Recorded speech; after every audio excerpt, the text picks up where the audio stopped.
Boa noite, 97. Então essa aula é a aula de citocinas que a gente vai começar agora. E para começar eu gostaria de fazer a observação que vai ser mais um resumo da função de cada citocina, porque já é como se você já tivesse visto todas essas funções nas matérias anteriores, e agora essa aula é como se fosse um resumo para organizar melhor o que você vai ver, o que você viu a respeito de cada uma dessas citocinas.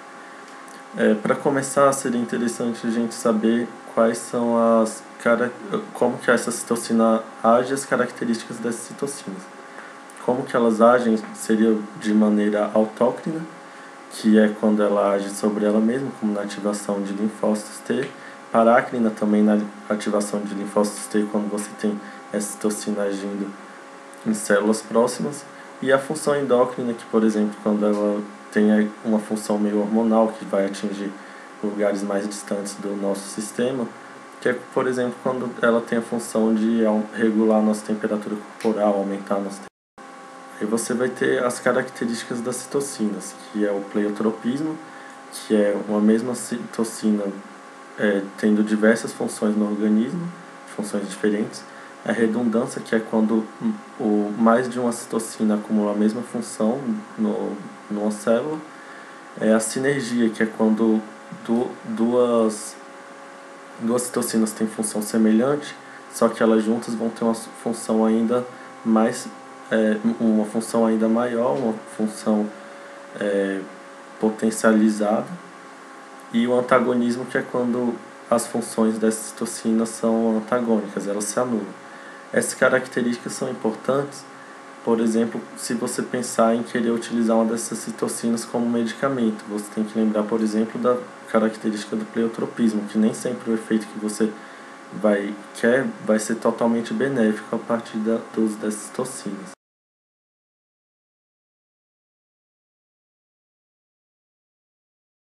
O TNF-alfa vai ser produzido por macrófagos, por células T ativadas, também por mastócitos e por células NK.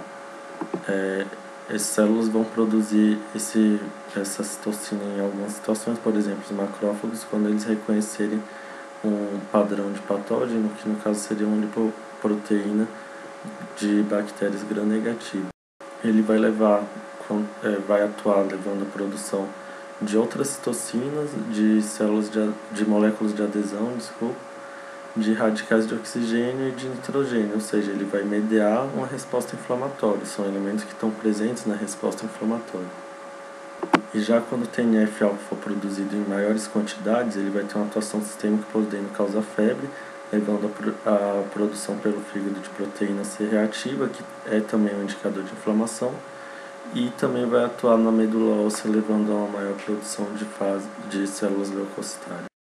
Por fim, uma maior quantidade ainda do TNF-alfa pode levar a um choque sistêmico. Então, a quantidade dessa citocina é muito importante para influenciar na sua função. Muito bem, essa interleucina ela vai ser produzida quando um macrófago for estimulado pela TNF-alfa e vai ter basicamente os mesmos efeitos, as mesmas consequências que o próprio TNF-alfa, com exceção de que quando ela está em muita quantidade, ela não é capaz de sozinha conseguir causar um choque séptico. Isso daí só o TNF-alfa que consegue. Outra coisa interessante de saber é que além dela ter essa redundância com o TNF-alfa, ela também vai ter algumas funções com efeito sinérgico com essa outra interleucina. A interleucina 12 também vai ser produzida por macrófagos, né? Quando na presença de vírus, bactérias intracelulares, ele também é estimulado pela produção através da ligação CD40-CD40 ligante, e também pela presença de interferon gama. Ela vai ter a função de induzir linfócitos T a TH1, também vai atuar ativando as células NK e os linfócitos TCD8, potencializando a sua ação. Então é muito importante na imunidade anti-infecciosa intracelular. Interferon tipo 1. O interferon tipo 1 ele vai poder ser do tipo alfa e beta, isso daí vai ser só uma diferença em quem produz esse tipo de interferon. O interferon alfa é produzido pelos macrófagos, o interferon beta é produzido por uma própria célula que está sendo agredida por um vírus, por exemplo. Ele vai fazer principalmente essa imunidade contra o vírus, ele vai levar a célula a um estado de proteção contra o vírus. Então, se ela pegar e detectar um antígeno viral, um material mesmo viral, adentrando essa célula, esse vírus não vai conseguir se reproduzir, se replicar, porque a transcrição gênica nessa célula vai estar paralisada. Além disso, aumenta a expressão de CPH do tipo 1, então essa célula que está infectada, ela vai ser mais facilmente detectável o antígeno por um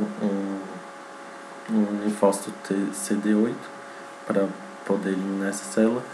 E além disso, o interferon tipo 1 estimula células do tipo NK, que também vão pegar e vão detectar células que estejam infectadas e induzir a apoptose nessas células. E por fim, na imunidade inata, você vai ter interleucina 10 fazendo a função supressora. Ela vai tanto ser produzida por macrófagos como também por linfócito TH2, e ela vai inibir o macrófago nesse processo de feedback negativo, vai inibir ele na produção de interleucina 12, por exemplo, e também vai inibir a produção de CPH de classe 2 nas células apresentadoras de antígenos.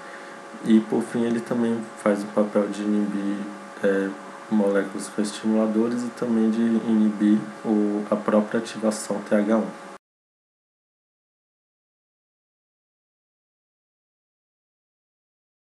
Levar a proliferação dos linfócitos T, CD4 e também dos linfócitos NK. E vai ser produzida pelos linfócitos TCD4 e pelos linfócitos TC2 quando em contato com o antígeno. Aí vale lembrar daquela história do receptor da IL-2 que vai funcionar meio que com controle dessa proliferação, porque no linfócito T regulador esse receptor já vai estar ali prontinho. Já na maioria dos outros linfócitos T, nos outros subtipos de linfócito T, esse receptor vai estar só com a sua parte beta e sua parte gama, vai estar faltando a parte alfa, que só vai ser expressa quando já tiver a ativação desse linfócito pelo antígeno. Então isso ajuda a controlar essa proliferação dos linfócitos T. A interleucina 4 vai ser produzida por células TH2, por mastócitos e basófilos, e vai ter relacionado com mecanismos envolvidos nessas células também. Então ela vai estimular a diferenciação em TH2, a proliferação em TH2, vai inibir a diferenciação de linfócitos em TH1 e também vai promover a troca do isótipo do anticorpo, de IgG para IgE.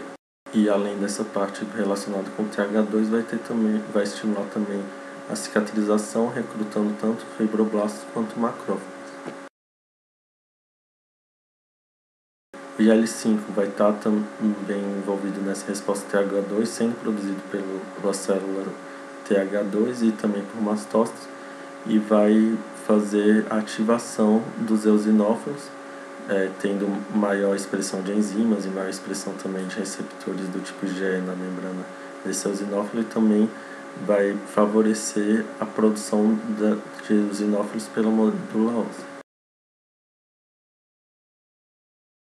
O interferon gama é uma citocina que é produzida pelos linfócitos TH1, principalmente, mas é produzido também pelos linfócitos CD4 virgens, pelos linfócitos TCD8, também pelos linfócitos NK. Ele vai atuar contra micro-organismos intracelulares. Como é que ele vai fazer isso? Ele vai ativar os macrófagos, ele vai ativar os linfócitos TCD4 a se tornarem um linfócito do tipo TH1, vai induzir essa resposta TH1, vai inibir uma resposta TH2 e também vai estimular os linfócitos B a produzir anticorpos do tipo IgG. O TGF-beta vai ser aquela citocina que já vai estar ali para regenerar depois de uma resposta que já aconteceu. Então ela vai ser produzida tanto por linfócitos T estimulados por um antígeno, como também pelos linfócitos Treg e também pelos macrófagos já ativados. E o que ele vai fazer? Ele vai inibir os linfócitos efetores para ir acabando com aquela resposta que está acontecendo ali. Ele vai estimular a diferenciação do linfócito TH17, que já é uma função que não tem muito a ver com essa da reparação, e vai também, outra função que não tem muito a ver, é a de estimular a troca do isótipo de IgM para IgA. A parte do TH17 e do IgA já vai estar relacionado com a resposta contra micro-organismos extracelulares. O IgA está ali na mucosa, né, contra organismos extracelulares, e o TH17 vai ser o linfócito T CD4 responsável por essa proteção contra esse tipo de agente infeccioso. É isso aí, 97. Esse foi o meu resumo sobre citocinas. Às vezes um pouco incompleto, mas eu espero que tenha cumprido essa função de resumo, de revisar. Espero que seja muito útil para a prova de vocês. Uma boa prova.